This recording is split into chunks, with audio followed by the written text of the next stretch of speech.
Stark County has 2 months to find a new home, or the people who live there could end up back on the street.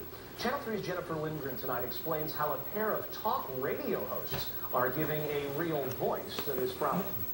It's time for the Akron Canton Connection. Tune into 1480 WHBC Wednesdays at 9 a.m. And always highlighting the best in our community. You won't hear any negative news talk radio. It's connect and encourage. We look for causes and give them a voice. So it makes sense that Rick Morenzi and Barry Carter are trying to put a positive spin on a homeless shelter's dire situation. And talk to them about what we could do to help.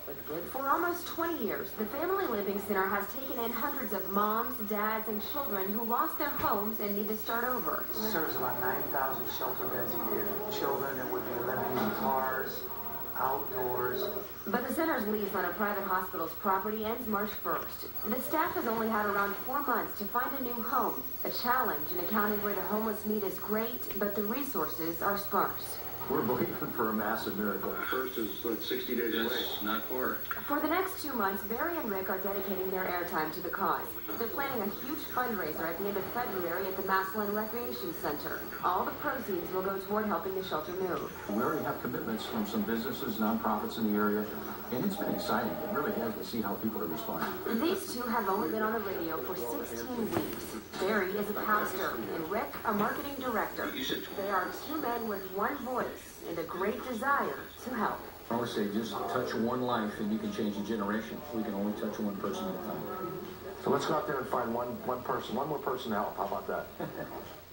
For local businesses who pledge to help with the Massillon Miracle, as they call it, Rick and Barry will give advertising time on their Wednesday morning radio show. You can learn more about the Akron Canton Connection at WKYC.com. And Chris, they hope to raise $10,000 in the next 2 months. Yeah, Jen, this story kind of first popped on our radar screen about 2-3 weeks ago. Are they any closer to finding a new home at this point? Well, the director says they've toured a couple of buildings in Massillon, which is where the shelter needs to be, but they haven't found anything concrete yet.